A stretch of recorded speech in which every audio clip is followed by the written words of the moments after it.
integral ng cube root ng x dx. So sabi, rewrite mo siya as exponential or fractional exponent na. So ito, pwede natin ito i-rewrite as integral ng x raised to 1/3. So kung familiar ka sa pag-convert, madali lang yan guys. Then apply natin yung power rule. So di ba sabi natin sa power rule, pag nag-integrate tayo ng ganito, is magkakaroon tayo ng x raised to 1/3. Then mag-add lang tayo ng 1 or 3/3. Kasi parehas sila ng denominator. 1 pa rin naman yun eh. Then magkakaroon ka kung ano yun. Yung mga exponent mo. Di-divide mo sila. Then plus 3. Plus c pala. So ngayon pwede mo na siya sagutin. So magkakaroon tayo ng 1/3 plus 3/3. Magkakaroon tayo ng 4/3. So over 4/3 din to. Plus c. Then eto, pwede natin i-simplify siya. So sabi natin kanina, etong numerator mo, multiply mo lang siya sa denominator dito. So bali magkakaroon ka, reciprocal lang nito kung para mas mabilis, reciprocal mo to. So magkakaroon ka ng 3/4. Then copy mo yung x raised to 4/3 mo. Then plus c. Pero pwede pa ito i-rewrite guys kung trip mo. So pwede mo siya i-rewrite as cube root ulit. Pwede pa nga siya ma-simplify actually. So pwede mo siya ilagay as 3/4 then cube root ng x raised to 4 plus c. Pero pwede pa to kung gusto mo ilabas yung x. Pwede pa yan. Kasi may makukuha kang isang x cube, diba? So sige, rewrite na natin. Labas-labasin na natin yan. So pwede rin siya maging 3/4 nang ilalabas natin yung isang x. Tapos magkakaroon ka ng cube root ng x plus c. Pwede ganyan. Kung alin man dyan, kung anong trick mo, pwede yan. Dami na. Meron tayong given ng integral ng 6 square root of x dx. Then i-integrate natin siya. So sabi yung ginagawa mo muna is i-rewrite natin to guys as integral ng 6x raised to 1/2 dx. Then ngayon yung 6 guys, dahil constant siya, pwede natin ilabas. So pwede natin to ulit i-rewrite as 6 integral ng x raised to 1/2 dx. This well na. So ngayon, pwede natin siya integrate using power rule. So ngayon magkakaroon tayo ng 6 then times yung x raised to 1/2 natin, mag-add tayo ng 2/2 kasi nag-add tayo ng 1, di ba? So over yung 1/2 plus 2/2 plus c.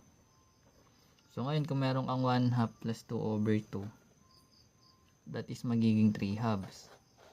So magkakaroon tayo ng 6 times, or x na, lagay natin x, 3/2. So dahil 3/2 yun, 3/2 din yung denominator. Then ito guys, pwede natin to i-divide, pero i-reciprocal muna natin para maintindihan nyo, no? So magkakaroon tayo dito ng, pag ni-reciprocal natin tong 3/2, magiging 2/3. Then itong 6x raised to 6x raised to 3/2, nasa numerator yung nakalagay. So sabihin natin times 6x raised to 3/2 plus c. Then eto guys, pwede ito ma-cancel, ma-simplify yung 6 tsaka yung 3. So magiging divisible sila by 3, diba? So magkakaroon tayo dito ng 2 times 6 or divide 3, magiging 2 na lang siya ulit. Then x raised to 3/2 plus c. Wherein yung 2 times 2 magiging 4. Then magkakaroon tayo ng x raised to 3/2 plus c. So pwede natin siya ibalik as radicals. So dahil meron tayong denominator na 2, magkakaroon tayo doon ng square root. Pero naka-cube pa to guys. Symmetry tayo sa numerator nun. Plus C. So pwede na to actually. Pero kung gusto mo siya i-rewrite, pwede mo ilabas ulit yung isang x. So magkakaroon tayo ng 4x square root ng x plus C.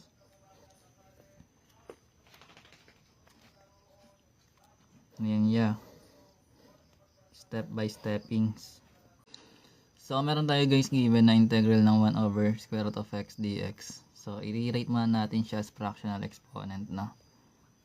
So pwede natin ito gawin as integral ng 1 over x raised to 1 half. Kahit 1 half kasi square root dx. So ngayon kung meron tayong exponent sa x natin na 1 half, tapos numerator natin is 1 lang naman, pwede natin ito ulit i-rewrite as negative exponent. So di ba kung sa laws ng exponent, kapag negative yung exponent natin, pwede natin ilipat para maging positive. So kung nasa numerator yon, pwede mo siya ilagay sa denominator, magiging positive na yung exponent mo. So itong denominator natin na raised to 1 half, kung nasa denominator siya, pwede natin siya i-rewrite as x raised to negative 1 half. Pares lang yun, dx. So ngayon kung meron tayo nito, pwede na natin yan i-integrate. So pag in-integrate natin yan, di ba sabi natin, magkakaroon tayo ng negative 1 half plus 2 over 2 para pares na agad yung denominator mo.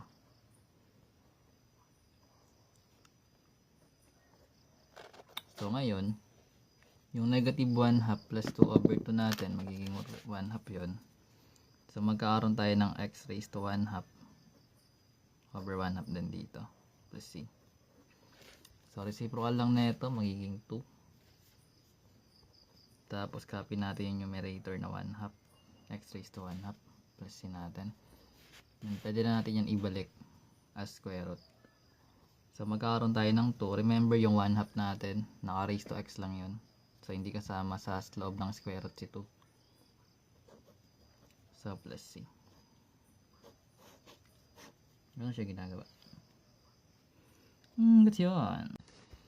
So meron tayong given na integral ng 5th root of x squared dx. So ang gagawin is i-rewrite muna as integral ng x raised to 2 dx. Waiting yung sagip sa rows. Tapos magkakaroon tayo guys ng power rule. So integrate natin to, magkakaroon tayo ng x raised to 2 pip.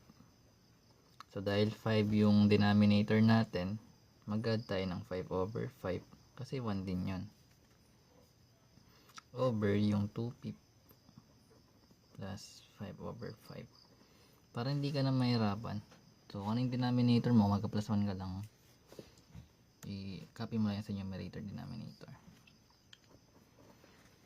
So ngayon magkakaroon tayo ng x sa numerator na naka-raise sa 7 over 5.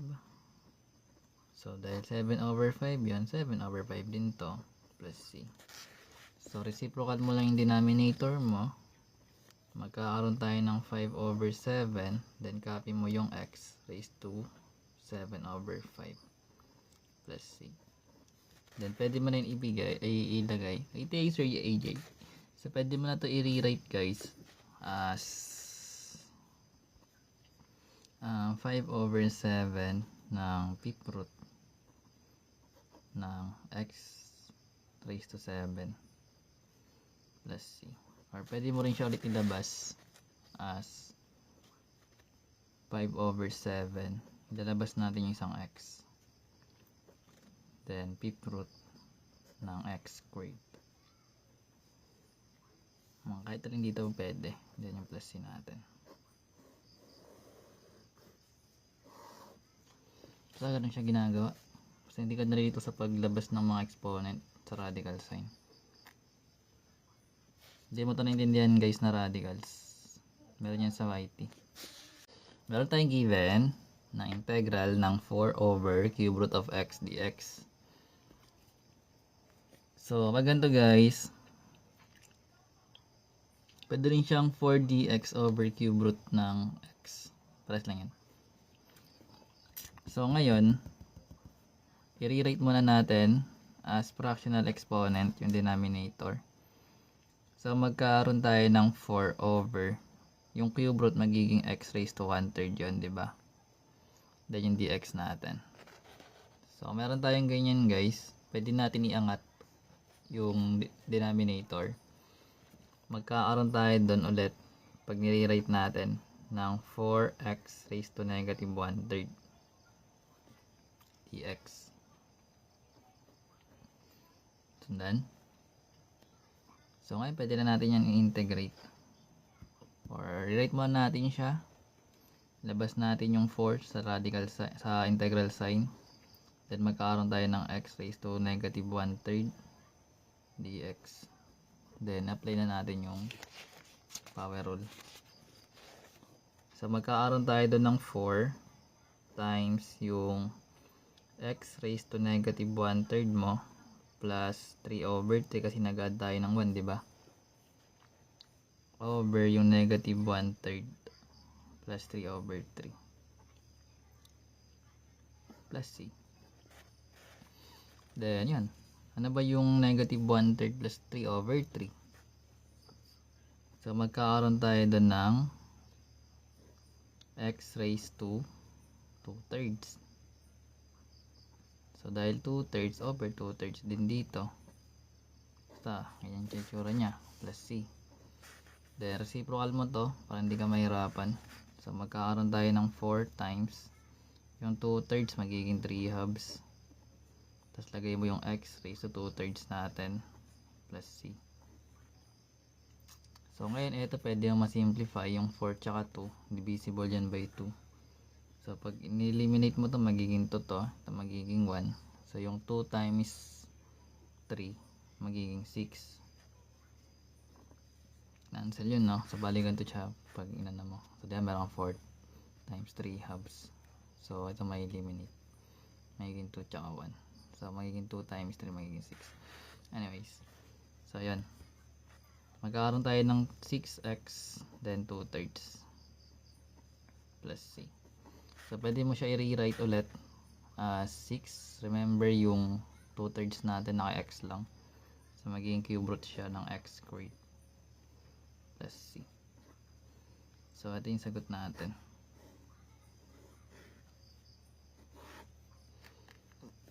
Fraction lang.